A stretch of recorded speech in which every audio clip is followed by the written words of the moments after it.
Welcome to another rendition of Math is Easy Step by Step. I gotta apologize for the shaking. There's a lot of shaking happening here today. So this is another GED HiSET type of exam mathematics problem. Here you're asked to simplify the expression completely. Square root of 20 times the square root of 10.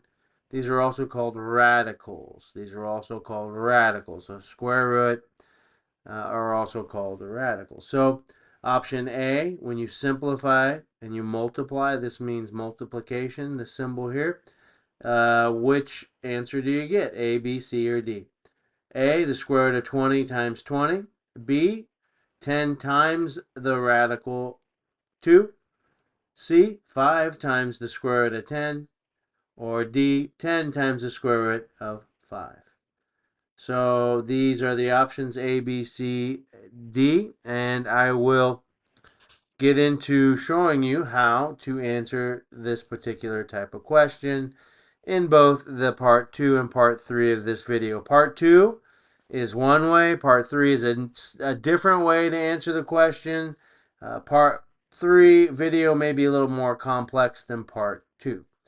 So as a test-taking strategy, I would like to show you how option A, since option A, the square root of 20 times 20, is the exact same thing as the expression square root of 20 times the square root of 20, you can eliminate option A. Why? It was not simplified completely. So any of these options that you see that's not simplified completely, cross it off. So we have left options B, C, and D. If we were to guess this particular problem, we have a 33% chance of just guessing the answer correctly.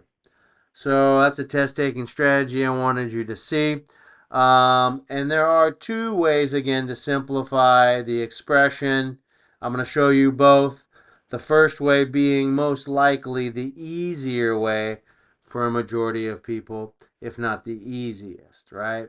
So the first way to simplify is to multiply each radical, or square root, then simplify your answer, okay? By and I'll show you how to do it manually, reducing the radical into its simplest form, right? The other option is to simplify each radical first, then multiply. It's a little more complicated because there may be an additional step in order to do that. So I'm going to move forward from here and show you in part 2 and part 3 both of these strategies. Thank you for joining me. Math is easy. Take it step by step.